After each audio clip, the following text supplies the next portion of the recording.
આજે હું તમારી સાથે મારી ફેવરિટ અમેરિકન નટ્સ આઈસ્ક્રીમની રેસિપી શેર કરીશ.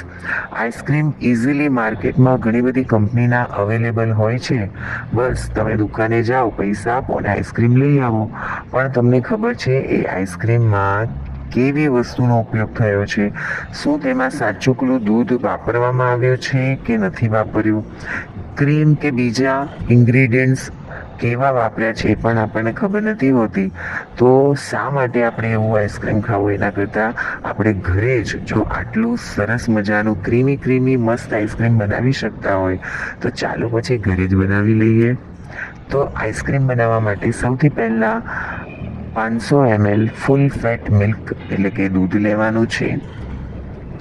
અને દૂધને પહેલેથી ગરમ કરેલું ન હોવું જોઈએ, નહીંતર તેમાંથી મલાઈ છૂટી પડી જતી હોય છે. હવે આ 500 ml દૂધમાંથી થોડું દૂધ આપણે એક અલગ વાસણમાં કાઢી લઈશું. અને હવે આ જે મોટા વાસણ છે તેમાં 9 ટેબલ સ્પૂન ખાંડ ઉમેરીશું. ખાંડ તમે 1 ચમચી વધારે કે ઓછી લઈ શકો છો. હવે આ જે દૂધ છે તેને ગેસ પર ગરમ થવા માટે મૂકી દઈશું. દૂધ થોડું ગરમ થઈ જાય અને ખાંડ ઓગળી જાય ત્યાં સુધી આ દૂધને ગરમ કરી લેવાનું છે. વચ્ચે હલાવતા રહેવાનું છે. હવે જે દૂધ અલગ કાઢ્યું છે તેમાં 2 ટેબલ સ્પૂન GMS પાવડર ઉમેરીશું. આ પાવડર તમને કોઈ પણ બેકરી શોપ ઉપર મળી જશે. બેકરીનું મટીરિયલ મળતું હોય એવી દુકાને મળી જશે. તો 2 ટેબલ સ્પૂન GMS પાવડર. હવે આ છે CMC પાવડર, જે ફક્ત 1/4 ટીસ્પૂન ઉમેરવાનો છે. GMS પાવડર અને CMC પાવડર બંનેમાં બહુ ફરક હોય છે, એટલે કયો પાવડર કેટલું ઉમેરવું છે તેનું ખાસ ધ્યાન રાખજો.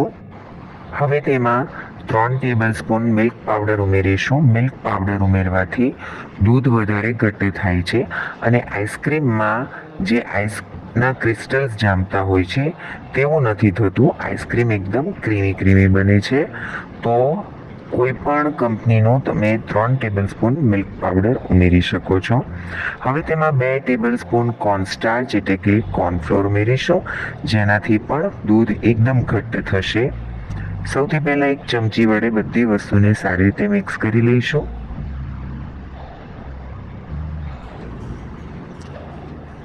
અને હવે એકદમ સારી રીતે મિક્સ કરવા માટે આ રીતે એક હેન્ડ બ્લેન્ડરથી તેને બ્લેન્ડ કરી લઈશું. પહેલાં જો હેન્ડ બ્લેન્ડરથી મિક્સ કરીશું તો બધું પાવડર બહાર ઉડશે, એટલે પહેલાં ચમચી વડે મિક્સ કરી લેવાનું. અને હવે થોડી વારમાં દૂધ સારી રીતે ગરમ પણ થઈ ગયું છે અને તેમાં ઉમેરેલી ખાંડ પણ ઓગળી ગઈ છે. હવે આ સ્ટેજ ઉપર આપણે જે મિક્સચર તૈયાર કર્યું છે તે આ દૂધમાં ઉમેરવાનું છે. તે પહેલાં ગેસની ફ્લેમને બંધ કરી દઈશું અને હવે આ મિક્સચરને એકવાર ચમચી વડે ફરીથી હલાવી દઈશું, જેથી કંઈ પણ પાવડર નીચે બેસી ગયો હોય તો ફરીથી મિક્સ થઈ જાય. આ રીતે ઉમેરતા જવાનું અને મિક્સ કરતા જવાનું છે. બધું સારી રીતે પહેલાં મિક્સ કરી લેવાનું છે. ગેસની ફ્લેમ અત્યારે બંધ જ છે. એકવાર આ મિક્સચર સારી રીતે મિક્સ થઈ જાય ત્યાર પછી ફરીથી ગેસની ફ્લેમને ઓન કરીશું. ગેસની ફ્લેમને મીડિયમ પર રાખીશું અને સતત હલાવતા રહીશું. અને આ દૂધને એક ઉભરો આવે ત્યાં સુધી ગરમ કરી લેવાનું છે. તો જેમ આ દૂધ ગરમ થશે તેમ આ જે મિશ્રણ છે તે ઘટ્ટ થતું જશે. આ દૂધને હવે બહુ વધારે વાર માટે ગરમ નથી કરવાનું. ફક્ત એક ઉભરો આવે ત્યાં સુધી તેને ગરમ કરવાનું છે. પણ તેને સતત હલાવવું ખૂબ જ જરૂરી છે, કારણ કે તેમાં કોર્નફ્લોર ઉમેર્યો છે તો તે તળિયે બેસી જતો હોય છે અને પછી તે દાજવા લાગતો હોય છે. તો આ મિશ્રણને સતત હલાવતા ગરમ કરતા રહેવાનું છે. ફ્લેમને મીડિયમ રાખવાની છે, બહુ હાઈ ફ્લેમ પર ગરમ નથી કરવાનું.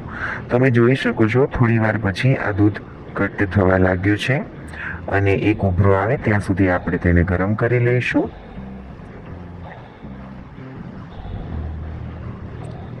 તો તમે જોઈ શકો છો જેમ દૂધ ગરમ થતું જાય છે તેમ તે ઘટ્ટ થઈ ગયું છે.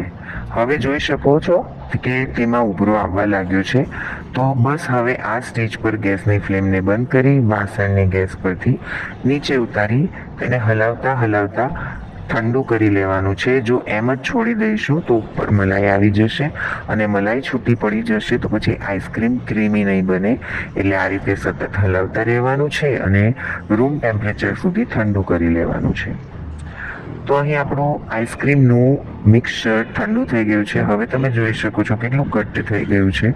આ મિક્સચરને તમે આ જ વાસણમાં ડીપ ફ્રીઝરમાં મૂકીને જમાવી શકો છો, અથવા તો આ મિક્સચરને તમે કોઈ આ રીતના એક એરટાઈટ ડબ્બામાં ભરી શકો છો. તો હું આ મિક્સચરને એક એરટાઈટ ડબ્બામાં ભરી લઉં છું. અત્યારે તમે જોઈ શકો છો કે આઈસ્ક્રીમ કેટલું ઓછું બન્યું છે. આ રીતે ઢાંકણ ઢાંકી તેને ફ્રીઝરમાં મૂકી અને જામી જાય ત્યાં સુધી મૂકી દેવું. તો આ મિક્સચર જામી ગયું છે. મેં તેને આખી રાત માટે ફ્રીઝરમાં મૂકી દીધું હતું. તો હવે આપણે તેને ચેક કરી લઈએ. તમે જોઈ શકો છો કે આઈસ્ક્રીમનો આ જે બેઝ છે એકદમ કડક બરફની જેમ જામી ગયો છે. તો આપણે તેને એક ચપ્પુ વડે અથવા એક તવેથા વડે બહાર કાઢી લઈશું. અત્યારે આ ખૂબ જ વધારે કઠણ છે તો 5 મિનિટ સાઈડ પર તેને મૂકી દઈએ. ત્યાં સુધી એક મોટા વાસણમાં થોડું પાણી અને તેમાં બરફના ટુકડા ઉમેરી લઈએ જેથી ઠંડુ પાણી તૈયાર થઈ જાય. હવે એક મોટી તપેલી લઈશું. આ 2.5 લીટરની તપેલી છે અને તેમાં આ જે આઈસ્ક્રીમનો બેઝ બનાવીને તૈયાર કર્યો છે તેને તવેથાની મદદથી આ રીતે ટુકડાઓમાં તોડીને તપેલીમાં બધું ટ્રાન્સફર કરી લઈશું. આ કામ થોડું અઘરું છે, થોડી મહેનતનું કામ છે, કારણ કે આ ખૂબ જ કડક હોય છે આઈસ્ક્રીમનો બેઝ, જેને તોડીને આ રીતે ટુકડા કરવા જ બહુ અઘરું કામ હોય છે. તો આ રીતે મેં બધો જ આઈસ્ક્રીમનો બેઝ તપેલીમાં કાઢી લીધો છે. અને જે પણ તપેલીમાં તમે આઈસ્ક્રીમ બનાવતા હોય તે તપેલી થોડી મોટી લેવી, કારણ કે આઈસ્ક્રીમ ફૂલીને 2 લીટર જેટલો થઈ જાય છે. હવે આ જે બેઝ છે એને આ રીતે તવેથા વડે થોડા નાના નાના ટુકડામાં તોડી લઈશું. અને હવે આ તપેલીને આ જે બરફનું પાણી તૈયાર કર્યું છે તેની અંદર મૂકી દઈશું. હવે આ આઈસ્ક્રીમના બેઝને બીટ કરવાનું છે. તેના માટે આ ઇલેક્ટ્રોનિક બીટર મશીન છે. અત્યારે બેઝ ખૂબ જ કડક છે તો આપણું મશીન ખરાબ ન થઈ જાય તેના માટે આપણે તેને એકદમ લો સ્પીડ ઉપર બીટ કરીશું. એકવાર આ ટુકડા સોફ્ટ થઈ જાય અને એકદમ ક્રીમી થઈ જાય ત્યાર પછી આપણે આ મશીનની સ્પીડ વધારીશું. જો તમારી પાસે આ બીટર મશીન નથી તો તમે આ મિક્સચરને મિક્સર ગ્રાઇન્ડરમાં પણ ગ્રાઇન્ડ કરીને આઈસ્ક્રીમ બનાવી શકો છો. પણ આઈસ્ક્રીમ તમારું ક્રીમી બનશે પણ 2 લીટર જેટલું ફૂલશે નહીં, ઓછું બનશે, પણ આઈસ્ક્રીમ ખૂબ જ સરસ બનશે. તો તમે મિક્સરમાં પણ બનાવી શકો છો. હવે આ બીટર મશીન થોડું ગરમ થઈ ગયું છે તો 1 મિનિટ માટે તેને બ્રેક આપી લઈએ. 1 મિનિટ પછી ફરીથી આપણે બીટરથી આઈસ્ક્રીમના બીજને બીટ કરવાનું શરૂ કરીશું. તો આ બીટર મશીનને દર 3 થી 4 મિનિટ પછી એકવાર 1 મિનિટ માટે બંધ કરવું જરૂરી છે, કારણ કે આ મશીન ગરમ થઈ જતું હોય છે અને બગડી ન જાય, મશીન ખરાબ ન થઈ જાય તે માટે તેને વચ્ચે વચ્ચે 1 મિનિટ માટે બંધ કરવું જરૂરી છે. તો હવે તમે જોઈ શકો છો કે આઈસ્ક્રીમનું ટેક્સચર કેવું બદલાઈ ગયું છે, એકદમ ક્રીમી થઈ ગયું છે. હવે આમાં કોઈ પણ ટુકડા બાકી નથી, કડક ટુકડા કોઈ પણ નથી. તો હવે આ આઈસ્ક્રીમના મિક્સરને એકદમ હાઈ સ્પીડ પર બીટ કરીશું. તો જેટલું પણ મેક્સિમમ સ્પીડ હોય તેના ઉપર હવે આ આઈસ્ક્રીમના બેઝને બીટ કરવાનું શરૂ કરીશું. તો આ ટોટલ ટાઈમ લાગશે અહીં 16 થી 20 મિનિટનો ટાઈમ લાગે છે. અને વચ્ચે વચ્ચે દર 3-4 મિનિટે તમારે આ બીટર મશીનને એકવાર 1 મિનિટ માટે બંધ કરી લેવું. આ રીતે 1 મિનિટ પછી ફરીથી બીટ કરીશું. તો આ રીતે લગભગ 16 થી 20 મિનિટ સુધી આ બેઝને બીટ કરીશું એટલે તે લગભગ 2 લીટર જેટલું ફૂલી જશે. કોઈ વાર થોડું ઓછું પણ ફૂલતું હોય છે ને કોઈ વાર વધારે પણ ફૂલતું હોય છે. એ GMS પાવડર ઉપર ડિપેન્ડ છે. જેવી ક્વોલિટીનો GMS પાવડર હશે તેવું આઈસ્ક્રીમ ફૂલશે. હવે તમે જોઈ શકો છો કે તપેલી અડધે સુધી ભરાઈ ગઈ છે અને જે આઈસ્ક્રીમનું મિક્સચર છે એકદમ ક્રીમી અને એકદમ ફ્લફી થઈ ગયું છે. તેનો જે કલર છે એકદમ વ્હાઇટિશ થવા લાગ્યો છે. બસ આ જ રીતે તેને બીટ કરતા રહેવાનું છે. 2 લીટર જેટલું ફૂલશે તો આપણે આઈસ્ક્રીમને ત્યાં સુધી બીટ કરીશું જ્યાં સુધી તે ફૂલશે. ફરીથી મશીનને 1 મિનિટ માટે બંધ કરી દઈશું. 1 મિનિટ પછી ફરીથી આપણે તેને હાઈ સ્પીડ ઉપર બીટ કરીશું. તો જ્યાં સુધી આ ફૂલે છે ત્યાં સુધી આપણે તેને બીટ કરતા રહીશું. જે સ્ટેજ ઉપર એવું લાગે કે હવે હું બીટ કરું છું છતાં પણ આઈસ્ક્રીમ ફૂલી નથી રહ્યું, બસ ત્યાર પછી તેને બીટ કરવાનું બંધ કરી દેવું. તો હજી પણ આ આઈસ્ક્રીમ ફૂલી રહ્યું છે, તેનું કદ વધી રહ્યું છે, તો હું તેને બીટ કરી રહી છું. આટલું આઈસ્ક્રીમ બીટ કરતા લગભગ 16 થી 20 મિનિટ થતી હોય છે. અને હવે તમે જોઈ શકો છો કે આઈસ્ક્રીમ ફૂલીને કેટલે ઉપર સુધી આવી ગયું છે અને જે બીટરની બ્લેડ્સ છે તે આખી આઈસ્ક્રીમના બેઝની અંદર ડૂબી ગઈ છે. એકદમ સરસ ક્રીમી આઈસ્ક્રીમ બની રહ્યું છે, તમે જોઈ શકો છો. જ્યારે આપણે ઘરે આઈસ્ક્રીમ બનાવીએ છીએ તો આપણને ખબર હોય છે કે આપણે તેમાં કેવી વસ્તુઓ વાપરી છે. આપણે ઘરે બનાવીએ છીએ એટલે આપણે સૌથી સારામાં સારી કંપનીની અને સૌથી ચોખ્ખી વસ્તુ વાપરતા હોઈએ છીએ. તો ઘરે બનાવેલું આઈસ્ક્રીમ આપણને એટલું બધું નુકસાન નથી કરતું જેટલું આપણે તૈયાર આઈસ્ક્રીમ ખાતા હોઈએ છીએ. તો હવે તમે જોઈ શકો છો કે લગભગ 2 લીટર જેટલું આઈસ્ક્રીમ તૈયાર થઈ ગયું છે. આ તપેલી 2.5 લીટરની છે અને હવે તે ફૂલી નથી રહ્યું એટલે હવે મેં તેને બીટ કરવાનું બંધ કર્યું છે. હવે તેમાં અડધો કપ ઘરની મલાઈ ઉમેરીશું, જેને મેં ફ્રીઝરમાં મૂકીને એકદમ ઠંડી કરી લીધી છે. અને આ 2 દિવસની મલાઈ છે. મલાઈ એકદમ તાજી હોવી જોઈએ. આ ગાયના દૂધની છે એટલે તેનો કલર થોડો પીળો છે. જો તમારી પાસે મલાઈ ન હોય તો તેની જગ્યાએ તમે રેડીમેડ ફ્રેશ ક્રીમ અથવા તો કેકને સજાવવાનું વ્હિપિંગ ક્રીમ હોય તે પણ ઉમેરી શકો છો. તે પણ તમારે અડધો કપ લેવાનું છે અને તેને પણ ફ્રીઝમાં મૂકીને અથવા તો ફ્રીઝરમાં મૂકીને એકદમ ઠંડુ કર્યા પછી જ ઉમેરવાનું છે. હવે આ મલાઈનું ટેક્સચર તમે જોઈ શકો છો કે મલાઈ એકદમ કઠણ છે અને તે બિલકુલ પણ ક્રીમી નથી. તો મલાઈ પણ એકદમ સરસ આઈસ્ક્રીમની જેમ ક્રીમી થઈ જાય તેના માટે આપણે તેને 3 થી 4 મિનિટ માટે ફરીથી બીટ કરી લઈશું. મલાઈ ઉમેર્યા પછી 3-4 મિનિટથી વધારે બીટ કરવું નહીં, અધરવાઇઝ મલાઈ જે હોય છે તેનું માખણ બની જતું હોય છે, તો પછી આઈસ્ક્રીમ સારું નથી લાગતું. ફક્ત 3-4 મિનિટ તેને બીટ કરીશું. અને જે નીચે વાસણમાં પાણી છે તેમાં બરફ ઉમેર્યો હતો તેનું ધ્યાન રાખો કે તે ઠંડુ રહે. જો પાણી ગરમ થઈ જાય તો તમારે વચ્ચે બીજો બરફ ઉમેરી દેવો. તો મલાઈને પણ અહીં બીટ કરી લીધી છે અને હવે તમે જોઈ શકો છો કે થોડું વધારે આઈસ્ક્રીમ થઈ ગયું છે મલાઈ ઉમેર્યા પછી. તો હવે આપણું આ પ્લેન આઈસ્ક્રીમ રેડી છે. તમારી પસંદનું હવે તમે આમાંથી કોઈ પણ આઈસ્ક્રીમ બનાવી શકો છો. હવે તેમાં અડધી ચમચી વેનીલા એસન્સ ઉમેરીશું. વેનીલા એસન્સની જગ્યાએ તમે આઈસ્ક્રીમનો એસન્સ આવે છે એ પણ ઉમેરી શકો છો. એસન્સ ફક્ત અડધી ચમચી ઉમેરવું, વધારે એસન્સ ઉમેરવું નહીં. ફરીથી એકવાર 1-2 મિનિટ માટે બીટ કરી લઈએ જેથી એસન્સ સારી રીતે આઈસ્ક્રીમમાં મિક્સ થઈ જાય. વેનીલા આઈસ્ક્રીમ એસન્સની જગ્યાએ તમે બીજું કોઈ essence, rose essence, strawberry essence કે જે પણ તમારી પસંદનું એસન્સ હોય, ચોકલેટ એસન્સ પણ ઉમેરી શકો છો. અને આ રીતે ફરીથી એકવાર બીટ કરી લઈએ. તો હવે આપણું આ પ્લેન વેનીલા આઈસ્ક્રીમ તૈયાર છે. તમે આ રીતે પણ તેને રાખી શકો છો અથવા તેમાંથી તમે અલગ અલગ વેરાયટીના આઈસ્ક્રીમ બનાવી શકો છો. તો આજે હું અમેરિકન નટ્સ આઈસ્ક્રીમ બનાવી રહી છું. તો તેના માટે મેં કાજુને શેકી લીધા છે અને ત્યાર પછી તેના ટુકડા કરીને ઉમેરી દઉં છું. અને આ જ રીતે મેં બદામને પણ થોડી શેકી લીધી હતી અને તેના પણ મેં ટુકડા કરી લીધા છે. તો બદામ ઉમેરી દઈએ. આ છે પીળી દ્રાક્ષ, તો દ્રાક્ષને પણ થોડી ઉમેરી લઈએ. તૂટી ફ્રૂટી ઉમેરી લઈએ. અહીં તમે ચેરી પણ ઉમેરી શકો છો. અને આ રીતે મેં ડેરી મિલ્ક ચોકલેટના નાના નાના ટુકડા કરી લીધા છે, તે ઉમેરીએ, અથવા તો તમે ચોકલેટ ચિપ્સ ઉમેરી શકો છો. બધું એકદમ હળવા હળવા હાથે ચમચી વડે મિક્સ કરી લઈએ.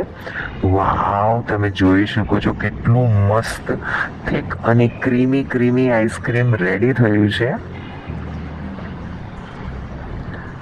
તો આ રીતે મસ્ત આઈસ્ક્રીમ તૈયાર થાય છે. તો હવે આ આઈસ્ક્રીમને તમે કોઈ ડબ્બામાં ભરીને ફ્રીઝરમાં સેટ કરવા મૂકી શકો છો, પણ હું મહેમાનોને સર્વ કરવા માટે આઈસ્ક્રીમ બનાવી રહી છું, એટલે મેં આ રીતના કોફીના જે ડિસ્પોઝેબલ કપ્સ આવે છે તે લીધા છે, અને હું તેમાં આ રીતે આઈસ્ક્રીમ ભરી દઉં છું. કારણ કે જ્યારે મહેમાનો આવે છે ને ત્યારે કાચના બાઉલ કાઢવા, પછી તેમાં આઈસ્ક્રીમ સર્વ કરવું, તે બહુ વધારે એવું કામ થઈ જતું હોય છે કે આપણે મહેમાનોને સમય નથી આપી શકતા, અને આઈસ્ક્રીમ સ્કૂપ કરીને કાઢવું એ થોડું મેસી પણ થઈ જતું હોય છે, હાથ પણ બગડતા હોય છે. તો એ બધું એટલું મને ગમતું નથી. તો એના કરતાં મને આ રીતે સર્વ કરવું વધારે સારું લાગે છે કે મહેમાન આવે તો આપણે એમની સાથે બેસી શકીએ. જ્યારે તેમને સર્વ કરવાનો ટાઈમ થાય તો આ રીતે એમને કપ્સ આપી શકીએ છીએ. તો બસ આ રીતે કપમાં ભરી ઉપરથી ફરીથી બધી વસ્તુઓ થોડી સજાવી, અને આ રીતે એલ્યુમિનિયમ ફોઇલથી અથવા તો પ્લાસ્ટિકની કોઈ કોથળી વડે પણ તમે એને પેક કરી શકો છો. તેને વધારે સિક્યોર કરવા માટે આ રીતે એક રબર બેન્ડ લગાવી દેવું. તો બસ આ જ રીતે બધા કપ્સને તૈયાર કરી લઈશું. અને આવી રીતે જ્યારે તમે કોઈક રેસીપી બનાવતા હોય તો તમે તમારા ફેમિલી મેમ્બર્સની પણ હેલ્પ લઈ શકો છો. તો મેં પણ મારા ફેમિલી મેમ્બર્સને કીધું કે આ રીતે હું આઈસ્ક્રીમ બનાવું છું ને આ કપ્સ ફિલ કરવાના છે, આ રીતે પેક કરવાના છે. તો મને મારા ઘરના બધા લોકોએ હેલ્પ કરી. મેં ફટાફટ કપ્સ ભરીને આપ્યા, અને તેમણે આ રીતે ઉપરથી બધી વસ્તુઓને સજાવી દીધી. તો આ રીતે એક ફેમિલી સાથે પણ સારો ટાઈમ સ્પેન્ડ કરવા મળે છે, અને ખૂબ જ મજા આવે છે આવી પ્રવૃત્તિઓ કરીને. અને જો તમે ઘર માટે જ આઈસ્ક્રીમ બનાવી રહ્યા હોય તો પછી તમે આઈસ્ક્રીમના મિક્સચરને કોઈ પણ એક એરટાઈટ ડબ્બામાં ભરી તેની ઉપર એલ્યુમિનિયમ ફોઇલ લગાવી અને પછી ઢાંકણ બંધ કરી અને ફ્રીઝરમાં મૂકી દેજો. 10થી 12 કલાક પછી ખૂબ સરસ આઈસ્ક્રીમ સેટ થઈ જાય પછી તમે સર્વ કરી શકો છો. તો આ રીતે તમે જોઈ શકો છો કે ફક્ત 500 ml દૂધમાંથી કેટલું બધું આઈસ્ક્રીમ તૈયાર થયું, અને એમાંથી ઘણા બધા કપ્સ રેડી થયા છે. આ થોડા મોટી સાઇઝના કપ છે. જો તમે આનાથી પણ નાના કપ લેશો તો હજી પણ વધારે કપ ભરાશે. તો આ રીતે મેં બધા આઈસ્ક્રીમના કપ ભરીને તૈયાર કરી દીધા છે.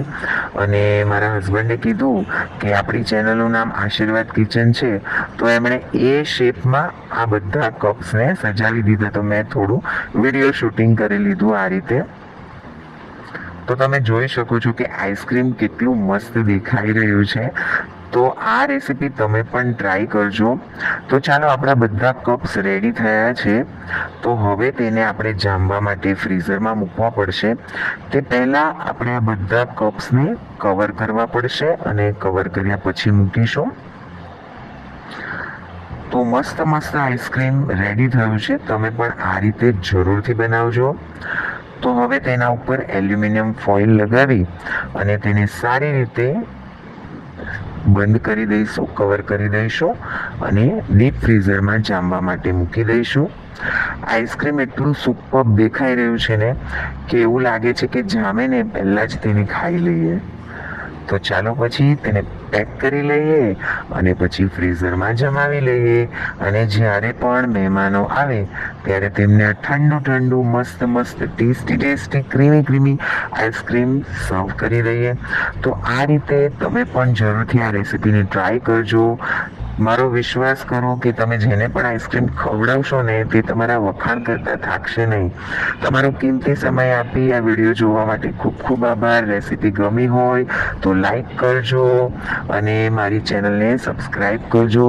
અને આ વિડીયો કેવો લાગ્યો તે મને કોમેન્ટ કરીને જરૂરથી જણાવજો.